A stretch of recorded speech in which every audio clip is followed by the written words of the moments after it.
हमारी जो कैंपसेस हैं, कैंपसेस में ध्रुवीकरण करने के लिए जो यूजीसी गाइडलाइंस लाया गया था, सोशल जस्टिस की आड़ में राजनीति चल रही थी, केंद्र सरकार उस पर चुप्पी बांधे रही। और मैं माननीय सुप्रीम कोर्ट का धन्यवाद करूंगी कि उन्होंने जो गाइडलाइंस जहां पे आप ध्रुवीकरण कर रहे थे, कास्ट के अनुसार कर रहे थे, उसको खत्म करने का काम किया है। और अगर सरकार में अभी थोड़ी भी लाज बची होगी तो उस यूजीसी गाइडलाइंस को बाकायदा विड्रॉ कर एक न्यू गाइडलाइंस कैंपसेस पे लागू करेंगे। सर, इसी शब्दों के साथ मैं अपनी बात खत्म करती हूँ। Thank you so much. जो बात बीजेपी के बड़े बड़े दिग्गज नहीं बोल पाए, वो बात प्रियंका चतुर्वेदी ने डंके की चोट पर कह दी। जो बात बीजेपी के अपर कास्ट के नेता सुधांशु त्रिवेदी, मनोज तिवारी, रविशंकर प्रसाद, रवि किशन जैसे नेता नहीं कर पाए, वो बात कहने का दम प्रियंका चतुर्वेदी ने दिखाया। इसलिए यूजीसी पर प्रियंका चतुर्वेदी का ये 25 सेकंड का वीडियो भयंकर वायरल हो गया है। संसद के मंच से प्रियंका चतुर्वेदी ने जो बातें कही, उसे लेकर स्वर्ण समाज ये कह रहा है कि प्रियंका चतुर्वेदी तो संसद में शेरनी की तरह दहाड़ी है। हमारी जो कैंपसेस हैं, कैंपसेस में ध्रुवीकरण करने के लिए जो यूजीसी गाइडलाइंस लाया गया था, सोशल जस्टिस की आड़ में राजनीति चल रही थी, केंद्र सरकार उस पर चुप्पी बांधे रही। और मैं माननीय सुप्रीम कोर्ट का धन्यवाद करूंगी कि उन्होंने जो गाइडलाइंस जहां पे आप ध्रुवीकरण कर रहे थे, कास्ट के अनुसार कर रहे थे, उसको खत्म करने का काम किया है। और अगर सरकार में अभी थोड़ी भी लाज बची होगी तो उस यूजीसी गाइडलाइंस को बाकायदा विड्रॉ कर एक न्यू गाइडलाइंस कैंपसेस पे लागू करेंगे। सर, इसी शब्दों के साथ मैं अपनी बात खत्म करती हूँ। Thank you so much. Priyanka Chaturvedi ने संसद के अंदर डंके की चोट पर यूजीसी के नियमों को गलत बताया, मोदी सरकार पर राजनीति करने का आरोप लगाया और बिना लाग लपेट के साफ साफ कह दिया कि नई गाइडलाइंस को मोदी सरकार खत्म करे। प्रियंका चतुर्वेदी ने यह भाषण उस वक्त दिया जब राज्यसभा में पीएम मोदी का भाषण होना था और उनके भाषण से ठीक 15 मिनट पहले प्रियंका चतुर्वेदी ने यूजीसी गाइडलाइंस पर मोदी सरकार को घेर डाला। जो संगठन, जो लोग यूजीसी के नियमों का विरोध कर रहे हैं, वो प्रियंका चतुर्वेदी के भाषण को शेयर कर रहे हैं। ऐसी बातें हो रही हैं कि देश की एकमात्र सांसद प्रियंका चतुर्वेदी जी हैं, जिन्होंने स्वर्ण विरोधी कानून यूजीसी के नए नियमों के खिलाफ उच्च सदन में खड़े होकर विरोध किया है। क्या कोई बीजेपी, कांग्रेस का सांसद, विधायक, मंत्री इस तरह की मांग कर सकता है? प्रियंका चतुर्वेदी के भाषण पर लोग ऐसी ऐसी बातें लिख रहे हैं कि शेरनी संसद में दहाड़ रही है, मर्द चूड़ी पहनकर बैठे हैं।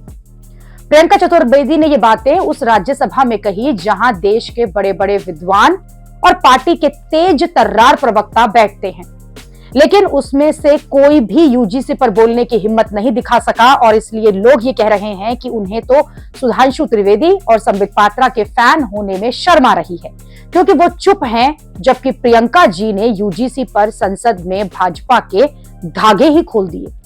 कुछ लोग इस तरह का दावा कर रहे हैं कि संसद में 412 स्वर्ण सांसद हैं, लेकिन मजाल है किसी ने भी यूजीसी के विरोध में कुछ कहा हो। एक अकेली शेरनी प्रियंका चतुर्वेदी जी हैं, जो कि संसद में दहाड़ी हैं। सोशल मीडिया पर एक तबका प्रियंका चतुर्वेदी को धन्यवाद भी दे रहा है। सवर्णों की आवाज को संसद में उठाने के लिए उनकी जमकर तारीफ कर रहा है। लोग ये कह रहे हैं कि जनरल कैटेगरी के करोड़ों परिवारों की आवाज बनने के लिए आपको कोटि कोटि प्रणाम। वैसे आपको बता दूं कि उद्धव ठाकरे की पार्टी की सांसद प्रियंका चतुर्वेदी ही विपक्ष के उन गिने चुने नेताओं में से है जो कि यूजीसी के खिलाफ खुलकर बोल रही हैं। ये प्रियंका चतुर्वेदी ही हैं जिन्होंने विपक्ष की तरह से सबसे पहले यूजीसी की गाइडलाइंस का विरोध किया था। इधर प्रियंका चतुर्वेदी दहाड़ रही हैं तो उधर बीजेपी के अपर कास्ट नेता कुछ बोल ही नहीं पा रहे हैं। दिल्ली में मंत्री कपिल मिश्रा को भीड़ ने घेर लिया और यूजीसी पर बोलने को कहा। आप देखिए कि कैसे कपिल मिश्रा यूजीसी पर फंस गए। अपना पक्ष क्लियर करेंगे सर, समाज के सामने अपना पक्ष क्लियर करेंगे कि यूजीसी को लेकर पंडित जी की क्या राय है, यूजीसी को लेकर सबके सामने क्लियर करेंगे आज, क्योंकि हमने कोई बयान पंडित जी का नहीं सुना है और इतना अत्याचार हो रहा है। हमने वहाँ इतने मुर्गा मंडी थी, इतनी मीट की दुकानें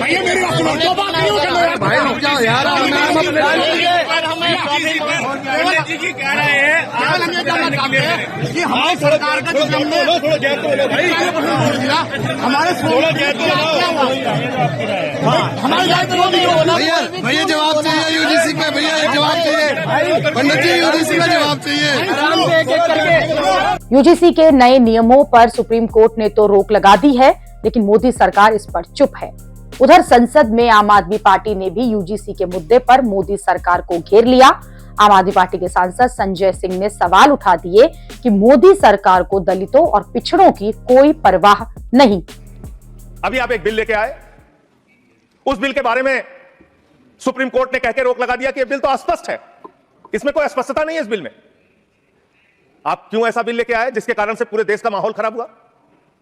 आपने झगड़ा कराया दलितों यूजीसी का बिल, और आप इक्विटी बिल जो लेके आए, आपने कहा इक्विटी कमेटी जो बनेगी उसको लेके आपने जो इक्विटी कमेटी बनाई उसमें तमाम बातें आपने ऐसी लिखी, पूरे देश में आपने झगड़े का माहौल क्रिएट किया। तो अगर कहीं उनके साथ न्याय की बात आती है तो आप न्याय नहीं नौटंकी करते हैं, जानबूझ के दिखाने की कोशिश करते हैं कि आप उनके हितैषी हैं, जबकि आप हैं नहीं, आपको है ना, और पूरे देश का वातावरण खराब किया आपने। मैं इस सदन के अंदर आपके माध्यम से सरकार को प्रस्ताव देना चाहता हूं, अगर आपकी नीयत साफ है तो हर विश्वविद्यालय में 2 तरह की कमेटी बनाइए, एक जो सिर्फ और सिर्फ कास्ट डिस्क्रिमिनेशन को देखे, यानी कि जाति के आधार पर भेदभाव को देखे, और दूसरी कमेटी आप वहां पर बनाइए जिसमें कि हर प्रकार के भेदभाव को आप कवर कीजिए।